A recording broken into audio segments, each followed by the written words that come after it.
একজন সাধারণ ছেলে, খুবই চুপচাপ, একা থাকতে পছন্দ করে। তার ছোট্ট একটি দুনিয়া, বই, আকাশ আর এক কাপ চা। আর ওর জীবনের একমাত্র রং ছিল মাহিরা, এমন এক মেয়ে যে জীবনে হঠাৎ করে এসেছিল, আবার হঠাৎ করেই হারিয়ে গেল। কলেজে নতুন সেমিস্টার শুরু হয়েছে। আরিফ লাইব্রেরির কোনায় বসে বই পড়ছিল। হঠাৎ শুনতে পেল কারো মিষ্টি গলার এক শব্দ, এই বইটা কি তুমি নিয়েছো? মাথা তুলে দেখে একটা মেয়ে, তার নাম মাহিরা। চোখে চশমা, হাতে খাতা, মুখে এক টুকরো হাসি। সেই হাসি যেন আরিফের জীবনের আলো ছড়িয়ে দিল। ধীরে ধীরে তাদের বন্ধুত্ব হলো। একসাথে লাইব্রেরি, ক্যান্টিন, ক্লাস, সব জায়গায় যেন আরিফের নিঃসঙ্গ জীবনটা মাহিরার উপস্থিতিতে পরিপূর্ণ হয়ে গেল। গড়াতে থাকলো। আরিফ বুঝলো ও মাহিরাকে ভালোবেসে ফেলেছে, কিন্তু মাহিরা কি কখনো তা বুঝতে দেয়নি। ওর হাসি, ওর গল্প, সবকিছুতে ছিল একরকম দূরত্ব। তবু আরিফ সবকিছু মুখ বুঝে সহ্য করত, কারণ ও শুধু চাইতো মাহিরা থাকুক, আরিফের পাশে থাকুক। একদিন সাহস করে আরিফ মাহিরাকে বলল, তোমার চোখে আমি আমার পৃথিবী দেখি মাহিরা, আমি তোমাকে খুব বেশি ভালোবাসি। মাহিরা কিছুক্ষণ চুপ থেকে বলল, আরিফ তুমি অনেক ভালো ছেলে, কিন্তু আমি কাউকে ভালোবাসার মতো অবস্থায় নেই। আরিফ ভেঙে পড়ল, কিন্তু কিছু বলল না, শুধু ও বলল, তোমার পাশে থাকলেই আমার চলবে। এরপর থেকে মাহিরা ধীরে ধীরে পাল্টে যেতে লাগলো।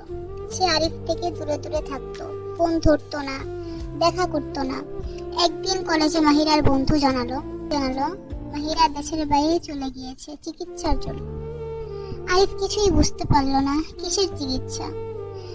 তার কিছুদিন পর আরিফ জানলো মাহিরার শরীরে ক্যান্সার বাসা বেঁধেছে। মাহিরা জানতো সে বেশি দিন বাঁচবে না, তাই কাউকে কষ্ট দিতে চায়নি। আরিফকে ভালোবাসলেও সে কিছু বলেনি, কারণ ও চায়নি আরিফ ভেঙে পড়ুক। তারপর থেকে 6 মাস পর্যন্ত মাহিরার আর কোনো খোঁজ খবর পাওয়া যায়নি। 6 মাস পর একদিন পোস্ট অফিস থেকে একটা চিঠি আসে, মাহিরার লেখা। লেখাটি এমন ছিল, আরিফ আমি জানি তুমি এখনো অপেক্ষা করছো, আমি জানি না আমি বাঁচবো কিনা, কিন্তু জানো আমি প্রতিদিন রাতে তোমার কথা ভাবি। আমি তোমাকে ভালোবেসেছিলাম, এখনো বাসি, শুধু বলিনি কারণ আমি চলে যেতে চেয়েছিলাম কষ্ট না দিয়ে। কখনো চাইনি কাউকে ভালোবেসে কাউকে কষ্ট দিতে। ক্ষমা করে দিও আরিফ, অপেক্ষা করো না আর আমার জন্য।